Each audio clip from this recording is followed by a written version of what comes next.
એ તો ગામમાં ગયો વાળમાં કરી નાખ્યો 1000નો ખર્ચો. બ્લોગ જતા તો ખબર પડી જાય. ગુડ મોર્નિંગ ને જય માતાજી. સ્વાગત છે તમારું બધાનું મારા નવા મિની બ્લોગમાં.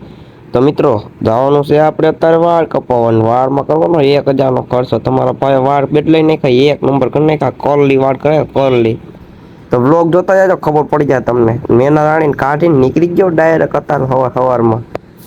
તો સવારમાં હજી મોઢું ધોયું નથી, મોઢા ધોયા વગરનો નીકળી ગયો ડાયરેક્ટ કુવાડવા સાઈડ. આપણી મેના રાણી જાય હતા 40-50 નથી જતી હતી, 13-14 જાય. પછી ક્યાં આગળ તમે આવી ગયો ડાયરેક્ટ દુકાને.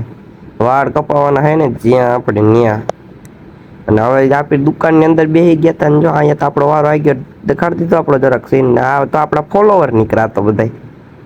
તો હવે તો આપણે વાળ કપાઈને પાછી મળીએ. જો વાળ જો આપણા કેમ છે એક નંબર. કેવા વાળ લાગ્યા જરા કોમેન્ટ કરી નાખજો. હવે નીકળવું ડાયરેક્ટ ઘર સાઈડ ને આવી ગયો ડાયરેક્ટ ઘરે દાળ પકવાન લઈને. હવે તો દાળ પકવાનનો બહોરો બોલાવી દેવાનો. મિત્રો આવી ગયો ડાયરેક્ટ ઘરે ને. હવે આજનો બ્લોગ આપણો સારો લાગ્યો હોય ને તો લાઈક શેર ને સબસ્ક્રાઈબ કરી નાખજો અને ફોલો કરી નાખજો ભેગો. વાળ કેવા લાગે જરા કોમેન્ટમાં કરી નાખજો. છે ને એક નંબર. બાકી બાય બાય.